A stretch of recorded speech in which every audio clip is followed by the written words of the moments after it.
kabisa tunaita asbabul masi, sababu za kupatwa na sheitani, sababu za mwanadamu kupatwa na sheitani.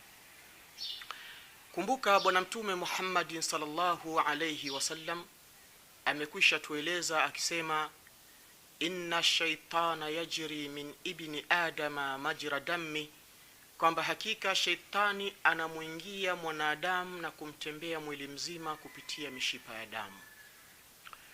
Lakini pia Allah tabaraka wa taala akasema, alladhina yaakuluna riba la yaqumuna illa kaman yatakhabbathu shaitanu min almasi.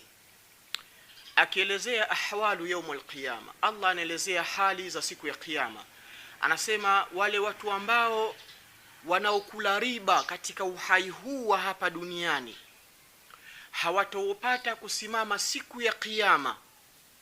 Usimamaji wao hautakuwa kamili katika hali ya mwanadamu aliyokuwa kamili, bali Mwenyezi Mungu anawafananishia na watu ambao walioko hapa duniani wao wanapatwa na mashaitani. Anasema kama yatakhabbathu shaitanu min almasi, watakuwa wakisimama kisimamo chao cha siku ya kiyama kama vile ambavyo mwanadamu alivyopatwa na shaitani hapa duniani, na anakuwa akidondoka anapata zile takhabbutu shaitani, midondoko na mianguko ya kishetani. Hali kama zile anazokuwa nazo yule mtu mwenye mashaitani, ndivyo atakavyokuwa nazo mtu ambaye anayekula riba siku ya kiyama. Allahumma a'afna min adhabika ya rabbal alamin.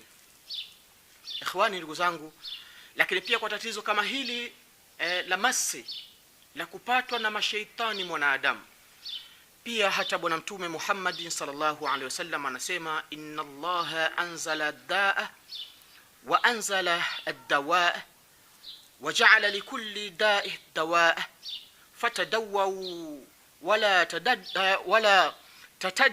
wala tatadawu bimuhrimi, kwamba hakika Mwenyezi Mungu tabaraka wa taala ameteremsha ugonjwa, akajalia maradhi yakawepo katika ardhi. Kweli yapo na yanaendelea kuwepo na yataendelea kuwepo mpaka siku ya kiyama.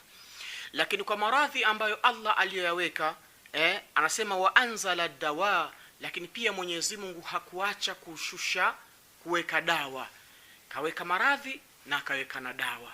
Kwa hiyo panapopatikana maradhi, jua na dawa yake ipo, kwa mujibu wa bwana mtume Muhammad sallallahu alaihi wasallam.